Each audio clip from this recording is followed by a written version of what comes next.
जब से कुसुम गुजरी है घर में अनचाही मनहूसियत छाई है और दूसरी शादी करके तो मैंने मुसीबत की ढोल ही गले में डाल ली, केशव ने कहा। दूसरी पत्नी आरती सब सुनती रहती।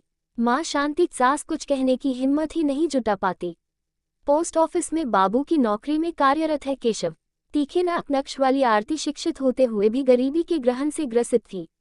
माँ बाप ने इसी कारण दहेजे से शादी कर दी। जिंदा रहते जिस कुसुम पहली पत्नी को दिन रात कोसता जलीकटी सुनाता, आज उसी को साक्षात देवी, लक्ष्मी, अन्नपूर्णा और न जाने क्या क्या कहकर आरती को नीचा दिखाता और फूटी आंख देखना भी नहीं चाहता। लोग सोचते कि पहली पत्नी के गम में विक्षिप्त हो गया है, लेकिन माँ से कुछ छिपा नहीं है। शाम को घर आने पर आरती जब पानी चाय लेकर कमरे में आती तो वह भड़क उठता। पोस्ट ऑफिस में दिन भर चाय पी पी कर एसिडिटी होने लगी है और चाय के साथ पानी कौन पीता है। ले जाओ आंख के सामने से और खुद भी दफा हो जाओ। लगता है मुझे मारने का पूरा प्लान बना लिया है तुमने। आरती सहमी हुई कमरे से बाहर चली जाती। शांति देवी सास सब सुनकर आश्चर्य में पड़ गईं और बोली, समझ नहीं आ रहा है कि केशव आखिर चाहता क्या है।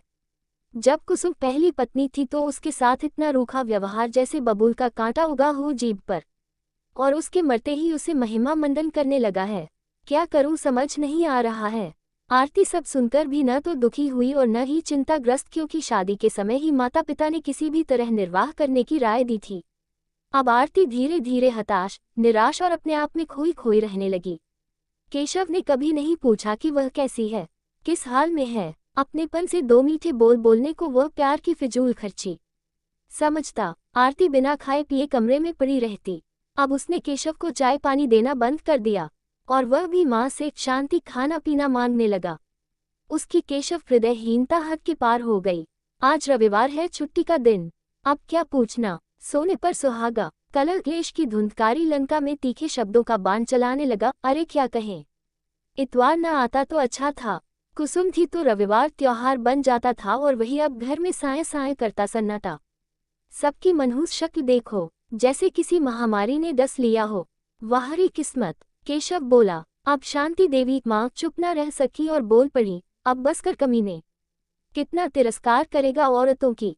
जब तक कुसुम पहली पत्नी थी तो तूने उसे खून का आंसू रुलाया, अंततः खा ही डाला बेचारी को। मरने के बाद आरती की दूसरी पत्नी आने के बाद ही वह पहली पत्नी कुसुम मसीहा बन गई। अब इसके पीछे पड़ा है, जा इसे भी खा जा, कर ले कलेजा ठंडा। बिना खाए पिए कितने दिन से बुखार में पड़ी है। डॉक्टर ने दवा दी है लेकिन कोई फायदा नहीं। तूने इस घर की खुशियों के बदले सुख चैन छीनने की सुपारी ले रखी है।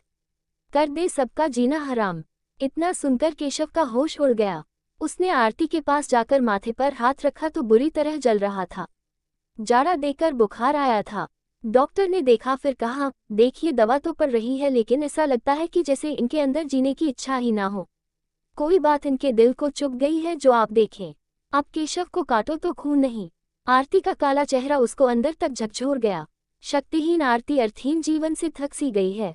अब केशव के प्रति उसके मन में कोई गिला शिकवा नहीं। रात में कमजोरी की वजह से दवा पड़ने के बाद हाथ पैर ठंडा। अब तो हलक में सांस अटक गई। आरती को हॉस्पिटल में एडमिट कराया और खुद भी वहीं रहा अटेंडेंट के तौर पर। उसके तलवों की मालिश करने लगा और लाख रोकने पर भी आंखों से झरझर आंसू बहने लगे। रिपोर्ट में डेंगू निकला। पत्नी के ना होने पर अकेलेपन का दंश झेल चुका केशव अब दोबारा नहीं सह पाएगा वो सब। हॉस्पिटल में बदहवास पड़ी आरती के पैरों पर सिर रखकर फुक्का फाड़ कर रोते हुए बोला, माफ कर दो मुझे, किसी भी कीमत पर माफी देनी ही पड़ेगी तुम्हें। हम मरने के बाद मसीहा नहीं बनने देंगे तुम्हें। तुम जीते जी ही मेरी प्रेरणा हो, विश्वास हो, जिंदगी की मकसद हो। सच पूछो तो मैं हूं ही नहीं, जो हो तुम ही हो, और तुम ही हमेशा रहोगी मेरी पूरी दुनिया में। मुझे सिर्फ तुमसे माफी चाहिए, माफी और सिर्फ माफी। अब सिर्फ तुम बोलोगी और मैं सुनूंगा, बोलो ना। ये सुनकर आरती ने महसूस किया अपने पैरों में गरम गरम पानी जैसा जो केशव के आंसू थे, और आरती ने धीरे से उसके सिर पर अपना हाथ रख दिया जिसे पकड़कर वह बोला, आरती, सिर्फ मेरी अपनी आरती।